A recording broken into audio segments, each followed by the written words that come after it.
here I've cut the bucket into the basic shape for the loader, or for the wood splitter. I'm going to be mounting that piece of steel, I think, in here, and it's going to act as the push.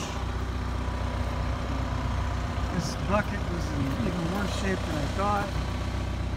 You get in here, you can just see it's pretty damaged. Somebody did a crap load of crappy repairs all over it, so we'll see how strong it is. I'm kind of counting on this base steel back here to be the strength of it, not the bucket shape. It's about a ½ inch steel, so it should be pretty decent.